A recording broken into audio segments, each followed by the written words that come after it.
All right, so when you open your GimKit, this is what your screen is going to look like. You want to start with a new kit. It's going to ask you to name your kit. Select the language and your subject. Right here, you just add a photo pertaining to your lesson or anything fun that the kids will like to select. I love The Simpsons, so let's go with Simpsons for mine. It's going to darken out most of the screen. It's going to highlight this area right here. These are the different ways on which you can input questions.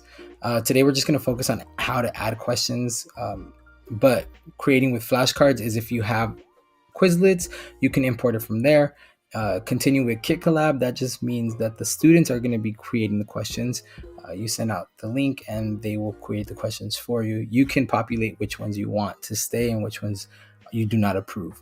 Adding from Question Bank is just that, adding from an existing GimKit that a teacher already created. And the last one, adding from Spreadsheet. That is just if you have a spreadsheet with questions and answers already populated, you can import those. So let's start with Add Question. There's several awesome features that Kahoot does not have that GimKit does. It allows you to add audio to your questions. And the second thing is really cool that it has text input. So instead of it just being a multiple choice answer, you can populate text input the correct answer, and that's the only answer that it'll accept. So let's go ahead and get started. So we're going to start with what is 1 plus 1? Add the answer. Make sure that your correct answer is always in the first row. Otherwise, your students won't get the correct answer. Don't worry, it scrambles the answers for you and when it's populating the actual quiz. So it won't always be in the same area. I'm gonna add that. You successfully already added your first question to your GimKit. I'm gonna add another question so I can show you how to use audio.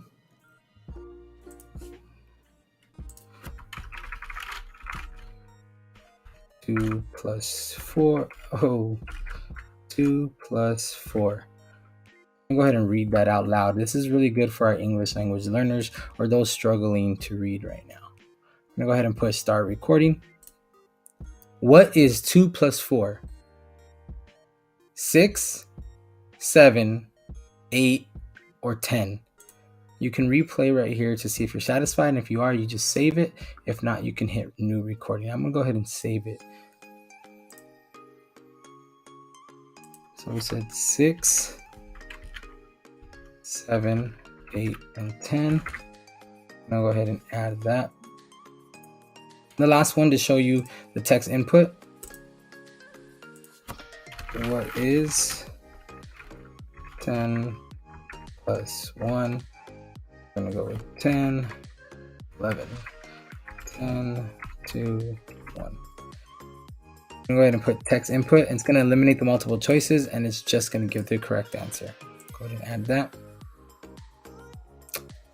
And you're going to go ahead and select Finish Kit. You are done with your first kit.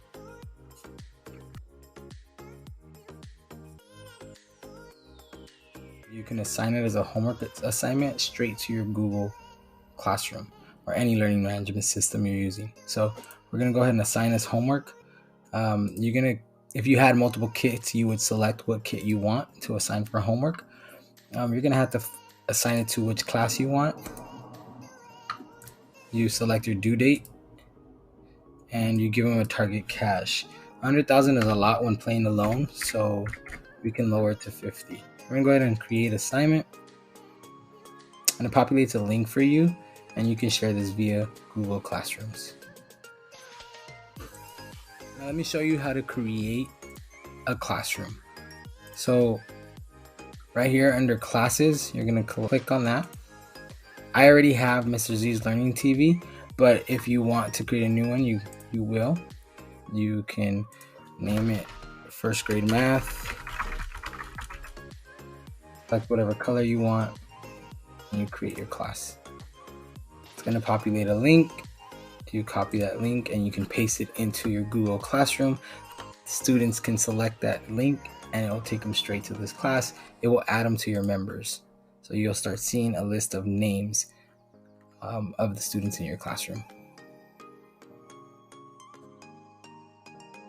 So now that we know how to assign it as an assignment and create a class, we're going to go ahead and play it live to see how it looks on both ends of the student and teacher interface. So let's go ahead and play live.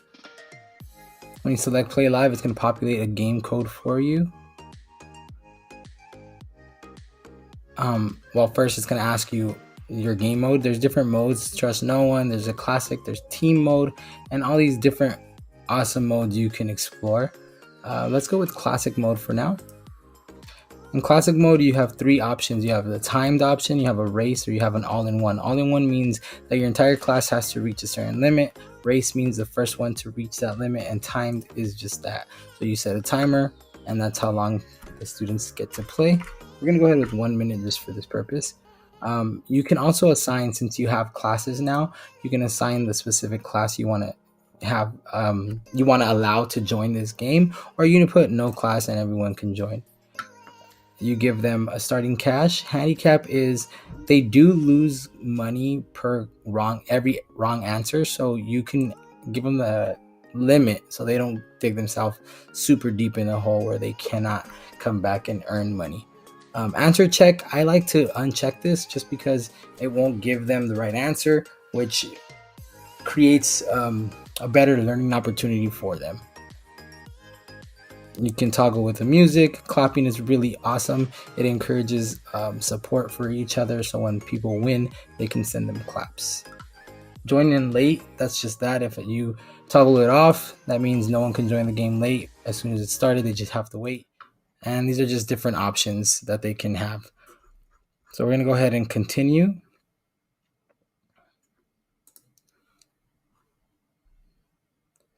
And it gives us our GimKit class code. Here's the student section. They're going to input the class code, join the game. The cool thing is you can start with one player.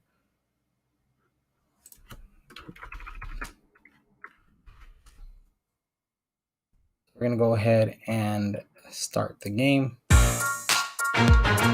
What is RN on this side? 6, 7, 8, 10. Here's that audio question. So 2 plus 4 and read it out loud for us. On the teacher interface, you notice that the data is collecting as each question is answered. Here's that question that populates a text response. It shows them that they were in first place, if they received any claps, how much money they have left, how many they answered correctly and incorrectly. As a teacher, we can go ahead and view the report of our students right here, which is really cool because we can see the data of our students and what areas they're struggling in. We can view our whole class, we can view the independent student, and we can view the independent question breakdown. So student overview, we only have one student in my class, which is Jose. He is currently at 5 correct answers, 1 incorrect answer, 83% accuracy.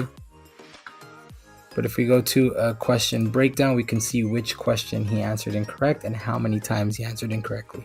We can use this data to analyze where the students are at and better adjust our future lessons.